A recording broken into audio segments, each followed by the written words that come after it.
मैं रेखा चौहान। मैं आज आप लोगों के लिए एक कविता लाई हूँ। यह कविता काव्य सरिता पुस्तक से ली गई है। कविता का नाम अपने घर की तलाश। इस कविता की कवित्री निर्मला पुत्तुल जी हैं। निर्मला पुत्तुल जी का जन्म 6 मार्च 1972 को दुधनी कुरवा झुमका झारखंड में हुआ था। निर्मला जी को पंजाबी, अंग्रेजी, मराठी, उर्दू के अलावा अन्य भारतीय भाषाओं का भी ज्ञान है। उनकी कहानी और कविताएं बहुचर्चित रही हैं। उनकी कुछ प्रमुख कृतियां हैं वो इस प्रकार: नगाड़े की तरह बजते शब्द, अपने घर की तलाश में, फूटेगा एक नया विद्रोह, प्रकाश्य। चलते हैं कविता की ओर। वो इस प्रकार है: अपने घर की तलाश। अंदर समेटे पूरा का पूरा घर, मैं बिखरी हूँ पूरे घर में, पर यह घर मेरा नहीं है। बरामदे पर खेलते बच्चे मेरे हैं। घर के बाहर लगा नेम प्लेट मेरे पति का है। मैं धरती नहीं, पूरी धरती होती है मेरे अंदर, पर ये नहीं होते मेरे लिए। कहीं कोई घर नहीं होता मेरा, बल्कि मैं होती हूँ स्वयं एक घर, जहाँ रहते हैं लोग निर्लिप्त, गर्भ से लेकर बिस्तर तक के बीच कई कई रूपों में।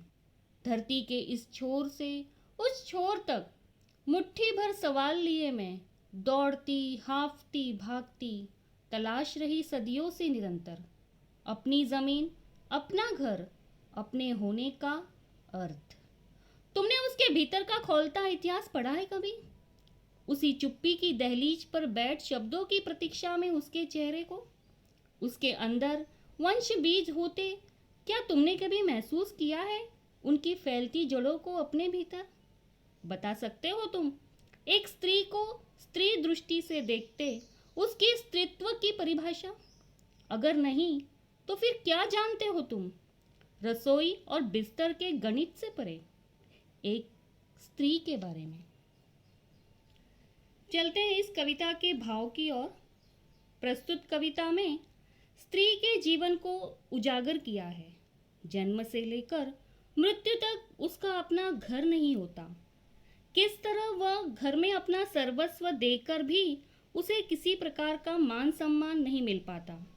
उसका सब कुछ होकर भी कुछ भी उसके पास नहीं होता है। आखिरी क्षण तक उस घर को संजो कर रखती है, फिर भी उसके लिए घर में स्थान दिखाई नहीं देता। क्या कभी किसी ने स्त्री की परिभाषा को समझा है? और अगर हाँ समझा है तो शब्दों की कमी पड़ जाती है, लेकिन उसके लिए अपने ही घर में मुठ भर जमीन नहीं होती। क्या कोई है बिरला जो बता सके एक स्त्री के दृष्टिकोण को जो अपना घर तलाश रही है? उम्मीद है आप लोगों को ये कविता अच्छी लगी होगी। मुझे अच्छी लगी इसलिए मैंने इसका प्रसार करना चाहा है। इसमें कोई त्रुटि हो गई हो तो मुझे क्षमा करें। फिर मिलते हैं अपनी अगली वीडियो के साथ।